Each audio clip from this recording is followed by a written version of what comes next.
it was almost time for the Jewish Passover, Jesus went up to Jerusalem. In the temple courts, he found people selling cattle, sheep, and doves, and others sitting at tables exchanging money.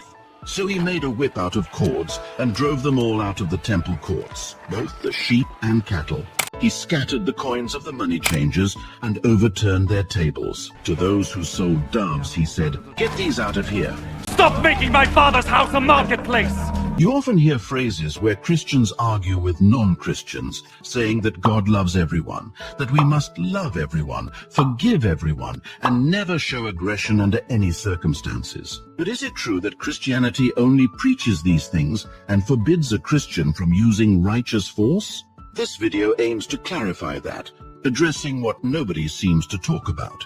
And it's time to break the stereotypes. There was an incident where a man stood in a Christian country's street, proclaiming that the Christian God is trash and evil. He continued doing this for hours, and no one reacted, probably because they were following Christ's teachings. But suddenly, someone appeared who confronted the blasphemer and told him to stop. However, he kept insulting the Christian God. At that moment, unexpectedly, a Christian man slapped the individual and silenced him, for which the man was even jailed. Did this person act rightly? I await your thoughts. John Chrysostom, one of Christianity's greatest fathers, says that the right hand of this Christian man is blessed because he stood against blasphemy. He says, "Let the corrupt and the immoral know that they should fear the servants of God. If they dare to blaspheme, they should look around and tremble even at the sight of a shadow for fear of Christians." Wait. Isn't Christianity just about love?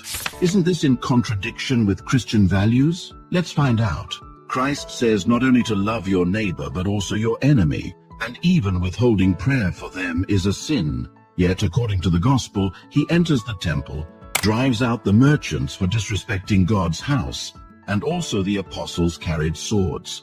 When Christ was arrested, Peter even cut off Malchus' ear to protect his neighbor. Christ's main focus across all four Gospels is fulfilling prophecy. Only in Matthew does he say, "Those who live by the sword will die by the sword." But even here, it's not clear that Peter sinned.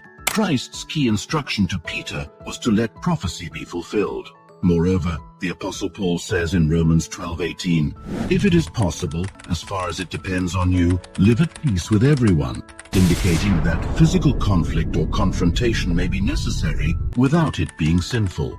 Now we need to understand under what circumstances violence is acceptable for a Christian and when it is not. Many Christian saints were warriors and professional killers. Saint George, Saint Nikita, Saint David the Builder, and others. So it's clear that violence is not only permissible but sometimes mandatory in defending your country, family, children, and women. Cowardice is a sin. Failing to protect your neighbor is cowardice.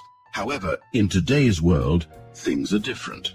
In so-called developed countries, nobody directly attacks with swords or weapons, migrants aside. Instead, they blaspheme God through the media, social networks, and even in the streets, often using the vilest methods. Modern liberals are especially skilled at this. As Reagan said, "If fascism ever comes to America, it'll come in the name of liberalism." And if you respond to this, completely non-Christians will urge you to act Christianly, though they have no connection to Christianity and haven't even read a single verse from the Bible. Should Christians remain silent in such cases? Many would say yes, claiming that Christians must be patient and forgiving. But we forget that Christians are also obligated to protect their neighbors. Here's what this means. If you see an individual harming society through their behavior, words, or other means, and you do nothing, you are guilty by inaction. Let's consider some examples.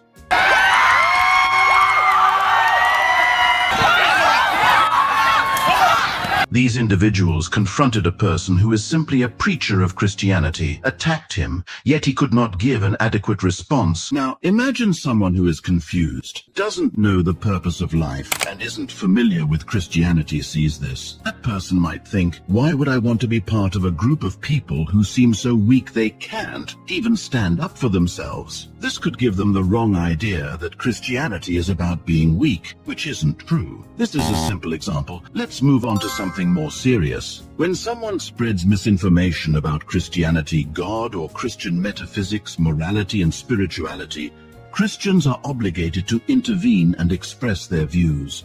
If necessary, they must defend their position physically because Jesus says, "But if anyone causes one of these little ones who believe in me to stumble, it would be better for them to have a large millstone hung around their neck and to be drowned in the depths of the sea."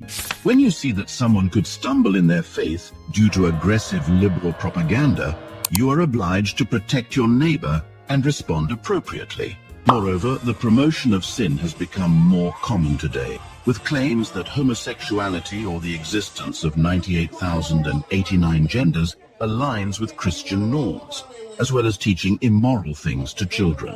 And those who hear this and say, "Everyone has their own rights, so I won't do anything to protect children in society," are directly violating the core Christian moral principle of loving and protecting one's neighbor. Little children? Do you like dancing for little children? You don't think that's disgusting? Dancing around for little children?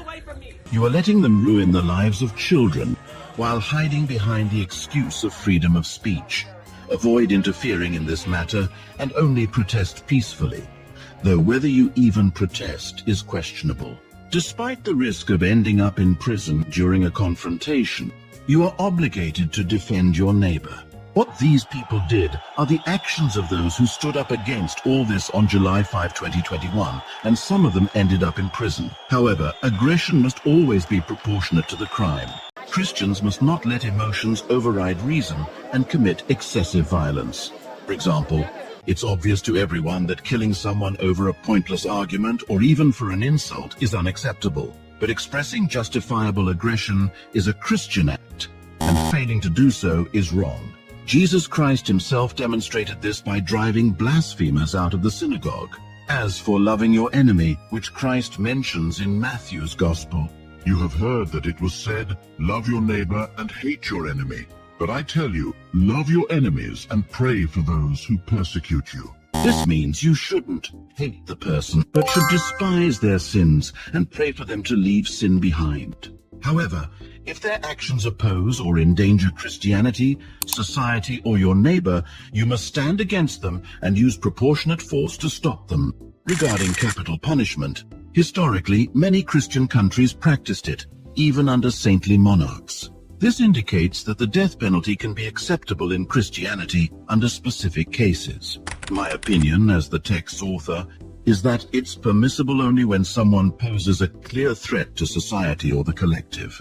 This cannot be considered a sin. The purpose of this video is not to offend anyone, but to objectively discuss Christian teachings and demonstrate that Christianity is not a feminine religion. Its history is filled with countless examples of heroism, struggle, and self-sacrifice, as we plan to release even more interesting content in the future, and your support is needed for that. If you enjoyed the video, subscribe